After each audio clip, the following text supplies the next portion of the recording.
शुरू अल्लाह के नाम से जो नहायत मेहरबान रहम करने वाला। अस्सलाम वालेकुम नाज़रीन, आप देख रहे हैं मेरा यूट्यूब चैनल और मेरा नाम है मोहम्मद हारून। आज अदालती कार्रवाइयों के हवाले से बात करेंगे और सबसे अहम जो बात है वो है सनम जावेद के हवाले से। पाकिस्तान तहरीक इंसाफ की इस खातून वर्कर ने अब तक सबसे ज़्यादा जो है वो जिसे कह रहे हैं अपनी जवानी के अंदर ही जेल की एक सख्तियाँ जो है बर्दाश्त की हैं। सनम जावेद को सब जानते हैं, किसी से वो ढकी छुपी नहीं है। उनका कैरियर सबके सामने है कि वो एक सोशल एक्टिविस्ट थी, तहरीक इंसाफ से वो जुड़ी और उसके बाद वो वहाँ से वायरल होती चली गई। मुख्तलिफ मुकदमात में जो है इनको गिरफ़्तार किया गया 9 मई के, और उसके बाद इनकी ज़मानतें भी उसी थोक के हिसाब से ही हुई हैं। एक आखिरी मुकदमा था जिसमें गिरफ़्तार थी और आज सुबह लाहौर की इंसदाद दहशतगर्दी खुसूसी अदालत ने जो है इनको ज़मानत दे दी। अच्छा, ये मुकदमा था मुस्लिम लीग नून का फिरोजपुर रोड पर जो ऑफिस है उसको जलाने और वहाँ जलाओ गिराओ का। ज़मानत जो है इसके ऊपर वकला ने दलाइल दिए और दहशतगर्दी अदालत के जज ने जो है इनकी ज़मानत मंजूर कर ली।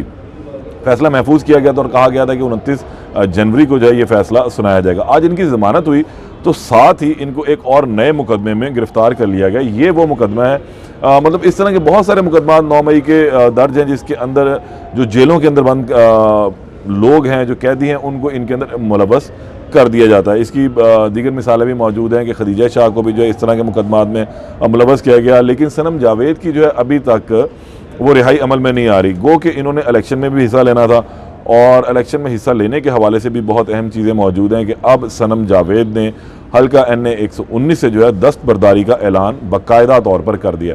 मुस्लिम लीग नून के लिए एक अच्छी खबर है, लेकिन पाकिस्तान तहरीक इंसाफ के वोटर्स और सपोर्टर्स के लिए जो है एक ये सदमे से भी मैं कहूँगा कम नहीं, क्योंकि ज़्यादातर लोग ये चाहते थे कि सनम जावेद इलेक्शन में हिस्सा लें और सनम की अपनी ख्वाहिश थी। मेरी सनम से मुलाकात हुई 2 से 3 मरतबा, तो उनसे यही एक मैंने सवाल किया कि वाकई इलेक्शन में जा रही हूँ। उन्होंने कहा जी मुझे तो हर हाल में जो है वो इलेक्शन में जाना है। मैंने कहा आपके पास मौजूद है रिज़र्व सीट भी, आप रिज़र्व सीट से भी जो है वो असम्बली के अंदर पहुँच सकती है। उसका ये कहना था कि मेरा मकसद असम्बली के अंदर जाना नहीं है, रिज़र्व सीट बिल्कुल मौजूद है, मुझे NA की रिज़र्व सीट भी दी जा रही है, मुझे PP से भी रिज़र्व सीट मिल चुकी हुई है, लेकिन मैंने जो है वो रिज़र्व सीट पर नहीं रहना, मुझे बाकायदा तौर पर इलेक्शन कंटेस्ट करना है, और वो भी पाकिस्तान मुस्लिम लीग नून की चीफ ऑर्गेनाइज़र मरीम नवाज़ के मुखालफ। अब हुआ ये कि जब इलेक्शन कैंपेन शुरू हुई और इलेक्शन के कागजात जमा करवाने का वक्त शुरू हुआ तो सनम ने अपने कागजात जमा करवाए हल्का NA 118, 119, 120 और PP 150 से। ये कहा जा रहा था कि मरीम नवाज़ जो है हल्का NA 119 से इलेक्शन लड़ेंगी, तो सनम जावेद ने वहाँ से कागज़ जमा करवा दिए। कागज़ जमा करवाए तो अच्छा खासा जो है वो एक परेशानी का माहौल अक्सर मुस्लिम लीग नून के लिए वो क्रिएट हुआ कि अब खातून वर्सेस खातून जो है वो हो चुकी हैं और यूथ इस इलाके के अंदर बहुत ज़्यादा मौजूद है, और ज़ाहिर सी बात है कि वो मरीम नवाज़ को सपोर्ट शायद कम करें और सनम को ज़रा ज़्यादा करें। सनम के कागजात जो हैं RO से मुस्तरद हुए जॉइंट अकाउंट की वजह से। एपलेट ट्रिब्यूनल में उन्होंने दरख्वास्त दी, वहाँ से भी वो रिजेक्ट होगी। उसके बाद फुल बेंच के सामने मामला गया, 4-5 दिन तक जो है वो इसके ऊपर बहस हुई। उसके बाद ये फैसला 4-5 दिन महफूज रहा और फिर जब फैसला सुनाया गया full bench Lahore high court Lahore से, तो इनके जो अपील थी एपलेट ट्रिब्यूनल के ख़िलाफ़ वो रिजेक्ट हो गई। ये सुप्रीम कोर्ट चले गए और सुप्रीम कोर्ट ने जो है इनको इलेक्शन लड़ने की इजाज़त दे दी। अब मामला कहाँ आगे रुका कि सुप्रीम कोर्ट से तो इजाज़त मिल चुकी है, तो किस तरह से जो है ये इलेक्शन में हिस्सा लेंगी, क्योंकि हल्का NA 119 को पहले हद तक जो है वो रोका हुआ था, लेकिन जैसे Lahore high court full bench का फैसला आया तो उसके बाद PTI ने जो है वहाँ से इबाद फ़ारूक के भाई शहजाद फ़ारूक को टिकट दे दी।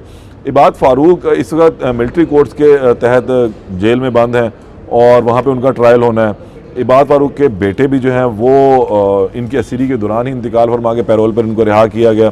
अब इस फैमिली के एक मेंबर को जो है वो टिकट देनी थी और शहजाद फ़ारूक को टिकट दी।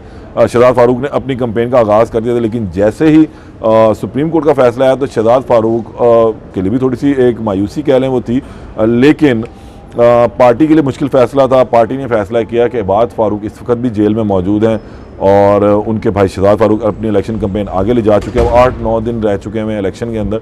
तो सनम की जो फैमिली है उसने भी ये फैसला किया कि वो अब इबाद फ़ारूक के हक़ में दस्तबरदार होंगे और 2024 के आम इंतखाबात जो 8 फरवरी को होने हैं वो अब उसमें सनम जावेद हिस्सा नहीं लेंगी। यानी कि उन्होंने अपने तीनों हलकों से जो है वो कागजात नामजदगी अब वापस ले लिए हुए हैं एक किस्म के। ये बाकायदा ऐलान उनकी बहन की जानिब से सोशल मीडिया की वेबसाइट के ऊपर किया गया कि हम शहजाद फ़ारूक की हमायत में जो है वो दस्तबरदार हो रहे हैं और अब हम शहजाद फ़ारूक की इलेक्शन कैंपेन चलाएंगे। लाहौर में एक बड़ा अच्छा मुकाबला होना था अगर मरीम नवाज़ वर्सेस सनम जावेद होते तो वहाँ पर एक कांटेदार मुकाबला होना था और देखना यह था कि यूथ, क्योंकि एक ट्रेंड सेट हो जाना था कि यूथ किस तरफ जो है किस डायरेक्शन में जा रही, किस पार्टी के नौजवानों को पसंद करी। कि मरीम नवाज़ भी खुद को नौजवान कहती हैं और गो के वो अब माशाल्लाह से बाल बच्चेदार हैं और आगे से उनकी बेटी के भी माशाल्लाह बच्चे हैं, तो वो नानी भी बन चुकी हुई हैं।